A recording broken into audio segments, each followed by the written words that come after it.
Despite Delta, Canada welcomes back fully vaxxed U.S. citizens, permanent residents. Washington, Canada is once again allowing U.S. citizens and permanent residents back into the country, provided they've been fully vaccinated against COVID-19.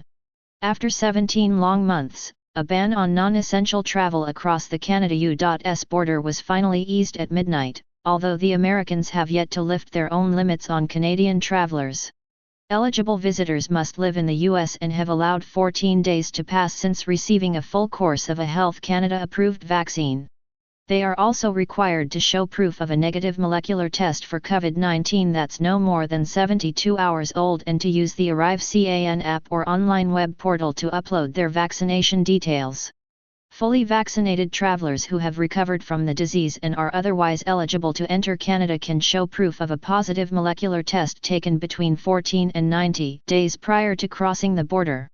Dennis Vinette, Vice President of the Travellers Branch of the Canada Border Services Agency, says the agency learned a lot when fully vaccinated Canadian citizens were allowed to return under similar conditions last month. Vinette says about half had to be turned away during the first week because they hadn't received one of the 4 vaccines approved by Health Canada, or had not waited the full 14 days after their last shot. Canada has approved 4 vaccines: Pfizer-BioNTech, Moderna, the Oxford-AstraZeneca shot, also known as Covishield, and the single-dose Johnson & Johnson option. All except AstraZeneca have been approved and widely deployed in the U.S. The U.S., for its part, has been mum on when it might begin to ease its own restrictions on non-essential Canadian travelers at land crossings. Air, sea, and rail travelers are exempt.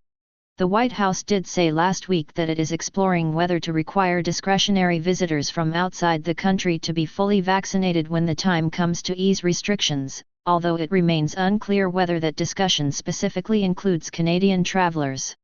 A labour dispute between the federal government and Canadian border agents was resolved promptly last week, easing fears of extensive delays. But Vinette says the screening process is still going to take time, which means travelers may have to wait a little longer to clear customs. "We're just asking folks to be patient."